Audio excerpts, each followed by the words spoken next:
मिथुन राशि वालों के लिए आने वाले कुछ समय में ग्रहों की गणना किस प्रकार से चलने वाली है, कहाँ उठापटक के योग दिखाई देते हैं। देखिए, वैसे तो आपके लिए मेरे हिसाब से बहुत सुंदर योग बन रहा है। कई प्रकार से आप ये इसके समय में कई प्रकार के लाभ लेने के योग बना सकते हैं, लेकिन बस अपनी उड़ान पर कंट्रोल रखने की जरूरत है। अच्छे धार्मिकता के आपके मन में उदय हो सकता है, धार्मिकता का भाव भी उदय होने के योग बनेंगे, लेकिन कई प्रकार के अय्याशी के योग भी बनते दिखाई दे रहे हैं। लेकिन अच्छी बातों का अच्छे नतीजे होते हैं, खराब बातों के खराब नतीजे होते हैं। ये सब ग्रहों के प्रभाव ही हैं कि कब हमारे मन में सात्विकता उदय हो रहा है, कब हमारे मन में तामसिकता का उदय हो रहा है। ग्रहों का परिवर्तन कहाँ ले जा रहा है, कौन सी हवाएं किस प्रकार से कहाँ आपके मन में कौन सी तरंगे उत्पन्न कर सकती हैं, इस विचार को समझने के लिए ज्योतिष विज्ञान की ग्रहों की गणना बहुत ही विचित्र रूप से हमारे को ज्ञान प्रदान करती है। वही ज्ञान हम आपको बताते हैं। तो क्या कुछ होगा 21 से लेकर आपके लिए आने वाले समय में 21 मई से। देखिए, सबसे पहले हम बात कर लेते हैं 21 मई की। 21 मई की ग्रह गणना विशेष तौर पर दिखाती है कि आपके लिए समय थोड़ा सावधानी भरा रहेगा। देखिए, अपने खर्चों पर ध्यान रखते हुए कार्य करने का प्रयास करना चाहिए। आपकी कहीं महत्वाकांक्षा आपको झटका ना दे जाए, इस बात का ध्यान रखिए। कहीं बहुत बड़े सौदे को करने के लिए चक्कर में, जो आपकी औकात से बाहर का सौदा हो, उसके चक्कर में आप कहीं बहुत ज्यादा कहीं नुकसान के पात्र ना बन जाए, इस बात का सबसे पहले ध्यान रखते हुए कार्य करने की जरूरत है। अन्यथा कहीं ना कहीं कष्ट होने के योग बन सकते हैं, इस बात का ध्यान रखिएगा। और एक बात और ध्यान रखिएगा, आप कल थोड़ा सा छुट्टियों का मूड तो चल रहा है, लेकिन छुट्टियों के मूड में बहुत सारे कार्यों को हमें अच्छे से करने का प्रयास करना चाहिए।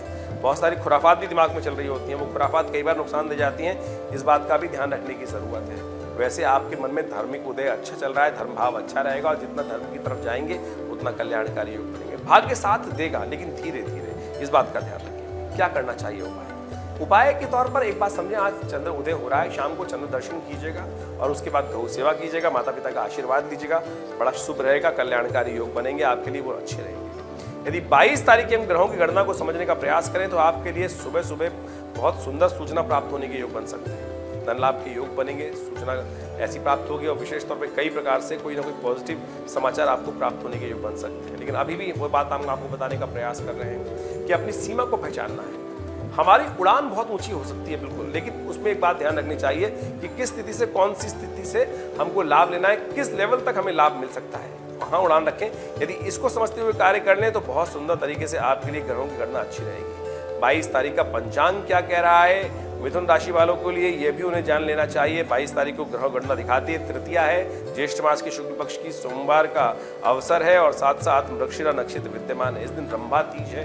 भगवान शिव का ध्यान करें, और खासतौर पर भगवान शिव का ध्यान करते करते उनका अभिषेक भी करें जल से, तो गंगा जल से, बहुत सुंदर रहेगा। सर्वार्थ सिद्ध योग विद्यमान है सुबह 5:30 बजे से लेकर 10 बज के करीब 37 मिनट तक। तो इसका कोई नया कार्य आरंभ करना हो तो उसका लाभ ले सकते हैं। 23 तारीख की हम यदि बात करें, 23 मई के लिए ग्रहों का नक्षत्र बहुत ही शुभ है, और एक अद्भुत योग आपके लिए बनता दिखाई दे रहा है। देखिए, षडाष्टक योग शनि का और मंगल का चल रहा है, और शनि मंगल का षडाष्टक योग जो है वो आपके लिए विशेष तौर पर बहुत सावधानी भरा है। आपके विशेष तौर पर ग्रहों के योग के अनुसार से ऐसा दिखाई दे रहा है कि आपके जो धन पे एकत्र धन है उसमें कहीं ना कहीं कुछ अशुभ प्रभाव हो सकता है, खर्चे बेनताव बढ़ सकते हैं, तो उस बात का ध्यान रखते हुए कार्य करना है। देखिए, जैसे षडाष्टक योग कई दिन से बता रहे हैं हम आपको, तो उनको ठीक करने का ये आज एक बहुत सुंदर योग बन रहा है। आज बुढ़वा मंगल है। जेठ के महीने में जितने मंगल आते हैं उनको बुढ़वा मंगल कहा जाता है। उसके साथ साथ आज मंगल का जन्मदिन भी है। तो ऐसे में कोशिश ये करें, क्योंकि विनायक चतुर्थी है, मंगलवार और चतुर्थी का योग बन गया है, अंगारक चतुर्थी का योग बन गया है, तो ऐसे में मंगल का को प्रसन्न करने का हम प्रयास करें। मंगल कौन है? वीरभद्र हैं, भगवान शिव के पसीने से उत्पन्न, धरती से उत्पन्न जो वीरभद्र थे, वही भगवान के आशीर्वाद से बाद में आकाश मंडल पर मंगल के नाम से स्थित हुए। तो अंगारक चतुर्थी, मंगल और चतुर्थी का योग जब बन जाता है तो उनका जन्म दिवस का योग बन जाता है। तो ऐसे में हमें उनका स्तवन करना चाहिए, हनुमान जी को प्रसन्न करने का प्रयास करना चाहिए, क्योंकि बुढ़वा मंगल भी है। 24 मई को समझ लें कि मिथुन राशि वालों के लिए कैसा ग्रहों का योग बन रहा है। 24 मई का समय परिवर्तन की तरफ जा रहा है और अदम्य उत्साह का उदय करता दिखाई दे रहा है।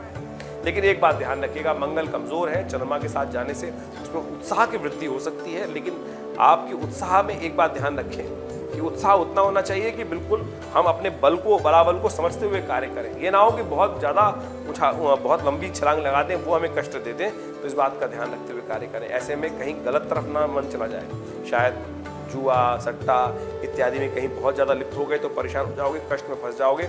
बहुत सीमाओं को ध्यान रखते हुए कार्य करने की ज़रूरत है, इस बात का ध्यान रखें। और ऐसे में अपनी माता जी का पूजन करें, माता जी का आशीर्वाद लें, हो सके तो चावल का दान करें, कल्याण के योग बनेंगे।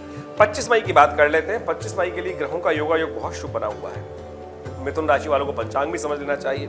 मिथुन राशि वालों, पंचांग ये कहता है कि उस दिन गुरुवार है और साथ से षष्ठी तिथि है, गुरु पुष्य योग बना हुआ है और चंद्रमा बहुत शुभ योग बना रहे हैं आपके लिए। और ये गुरु पुष्य योग बहुत ही शुभ योग माना जाता है। कोई भी नया कार्य आरंभ करने के लिए, किसी नई चीज को धारण करने के लिए, मंत्र जप करने के लिए, मूर्ति प्रतिष्ठा करने के लिए, केवल विवाह इत्यादि के लिए मुहूर्त शुभ नहीं है। तो ऐसे में बहुत सारे कार्य आप करके लाभ ले सकते हैं। और ऐसे में जो कार्य किए जाते हैं खासतौर पर ध्यान रखें, सफलता की तरफ ही आगे बढ़ते हैं, कोई दोष नहीं है। और सुबह 5:30 से लेकर शाम के 5:54 तक ये योग विद्यमान रहेगा।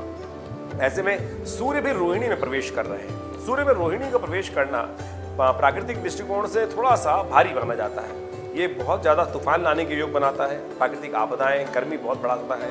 ऐसे में सूर्य बिल्कुल सीधे हो जाते हैं और सूर्य की किरणें बिल्कुल सीधी तरीके से पृथ्वी पर पड़ती हैं। ऐसे में शास्त्र में कहा गया है कि इन करीब 14 दिनों में, आज से लेकर 14 दिन तक हमें जल का दान करना चाहिए, छाते का दान करना चाहिए। वो कल्याणकारी योग बनाता है।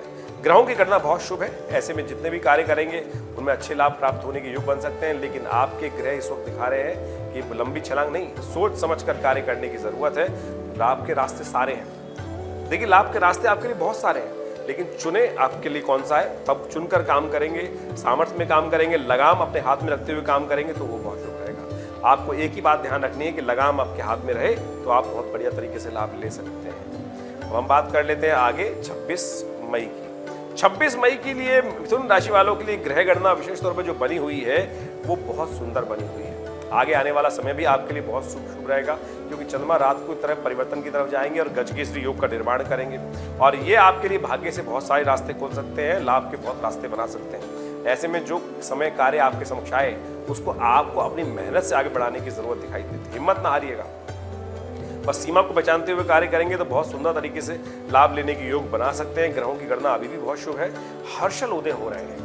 हर्षल का उदय होना, थोड़ा सा कार्य को विलंब करना आपके लिए हो सकता है, तो इसलिए कार्य को गति प्रदान करने के लिए हिम्मत की आवश्यकता होगी। हिम्मत से कार्य करने का आपको प्रयास करना चाहिए। आपको उपाय के तौर पर जो कार्य करना चाहिए तो हम कहेंगे आपके लिए सबसे श्रेष्ठ रहेगा कि आप खीर का विशेष तौर पर बच्चों में दान करें। खीर बनवाकर करीब कन्याओं में दान करें, उनका आशीर्वाद लें, वो बहुत शुभ रहेगा। हो सके तो चने गुड़ का दान करें, वो भी अच्छा रहेगा। गौशाला में चने गुड़ का दान करना, बंदरों को चने गुड़ का दान करना, वो आपके लिए अच्छा रहेगा। 27 तारीख को ग्रहों की गणना विशेष तौर पर जो बदलाव का योग बना रही है वो बदलाव बहुत शुभ है आपके लिए। चंद्रमा ऑलरेडी बदलाव की तरफ जा चुके हैं, गजकेसरी योग निर्माण हो चुका है आपकी राशि के अनुसार से। शनिवार का अवसर है और शनिवार के अवसर के अनुसार से ग्रहों की गणना खासतौर पर आपके लिए जो दिखा रही है, इस दिन सप्तमी तिथि वृद्धि की तरफ जा रही है और साथ साथ मघा नक्षत्र विद्यमान है।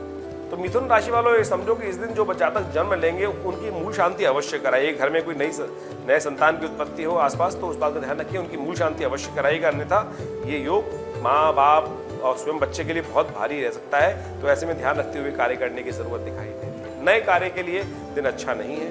हनुमान जी की आराधना करें, हनुमान जी को चोला चढ़ाएं और खासतौर पर उड़द की दाल साबुत का दान करें तो आपके लिए अच्छा रहेगा। सुबह 7:42 से लेकर रात्रि के 8:51 तक भद्रा विद्यमान है, तो इसलिए नए कार्य को करना अच्छा नहीं रहेगा। बहुत सोच समझ कर ही आवश्यकता हो तो उसका उपाय करके भद्रा शांति करने के उपरांत ही नए कार्य को आरंभ करना चाहिए, अन्यथा कष्ट के योग दिखाई देते हैं। 28 तारीख का पंचांग मिथुन राशि वालों के लिए कैसा है जान लीजिए। 28 तारीख को अष्टमी तिथि है, रविवार है, पूर्व फाल्गुनी नक्षत्र विद्यमान है, दुर्गा अष्टमी और साथ साथ धूम्रावती जी की जयंती है। देखिए, ग्रह नक्षत्र जो है आपके लिए आज भी ग्रह विशेष तौर पर जो योग बना रहे हैं वो गजकेसरी योग है। लाभ की स्थिति बड़ी अच्छी बनती दिखाई दे रही है। हमने कार्यक्रम के आरंभ में भी आपको बताया था कि ये दिनों की स्थिति ओवरऑल बहुत अच्छी दिखाई देती है आपके लिए। आपका मन धार्मिक रह सकता है। धार्मिकता में जितने रहेंगे, भगवान का स्मरण जितना करते रहेंगे, माँ का आशीर्वाद जितना लेते रहेंगे, अपनी माँ का विशेष तौर पर बड़े गुजर होगा, उससे आप सबके कल्याण के योग बनते रहेंगे। और खासतौर पर विदेश से भी, अपनी जात से बाहर के लोगों के साथ काम करने से भी अच्छे लाभ बनते दिखाई दे रहे हैं। लेकिन बहुत ज़्यादा उम्मीद मत रखिएगा, उम्मीद से बाहर जाके काम ना करें, इस बात का ध्यान रखें, तभी आपके लिए शुभ रहेगा। बात कर लेते हैं अब 29 तारीख की। 29 तारीख की ग्रह गणना और पंचांग मिथुन राशि वालों के लिए कैसे योग बन रहे हैं वो समझ लें। 29 तारीख को विशेष तौर पर समझें, नवमी तिथि है, सोमवार है और उत्तरा फाल्गुनी नक्षत्र विद्यमान है। चंद्रमा कन्या राशि में जो हैं वो आने के योग बना रहे हैं सुबह 8:25 पर। ये चंद्रमा का कन्या राशि में योग आपके लिए जो विशेष तौर पे खर्चों को बढ़ाने वाला रहेगा। खर्चे बेनता बढ़ सकते हैं, अपनी सीमा को पहचानते हुए आपको कार्य करने की जरूरत है। ये नहीं कि बहुत सारी उम्मीद में खर्चे खर्चे खर्चे बढ़ाते चले जाए। ऐसे में भगवान शिव का स्तवन करें। महेश नवमी है, सुबह सुबह गंगा जल से भगवान शिव का स्नान कराएं, चंदन उन्हें अर्पित करें, बेलपत्र अर्पित करें, आपके कष्ट दूर होने के योग बन सकते हैं। वहीं हम 30 तारीख की यदि बात करें तो 30 तारीख की ग्रह गणना विशेष तौर पर बहुत ही सुंदर बन रही है। गंगा दशहरा है, ज्येष्ठ मास का शुक्ल पक्ष चल रहा है मिथुन राशि वालों, और साथ साथ उस दिन गंगा दशहरा है और बुढ़वा मंगल अंतिम है। जेठ का अंतिम मंगल पड़ रहा है। ये अंतिम अवसर है मंगल के अशुभ प्रभावों को दूर करने का। ये जो मंगल का 50 दिन का योग बना हुआ है 30 जून तक रहेगा। ऐसे में ये बहुत सुंदर योग बन रहा है बुढ़वा मंगल का।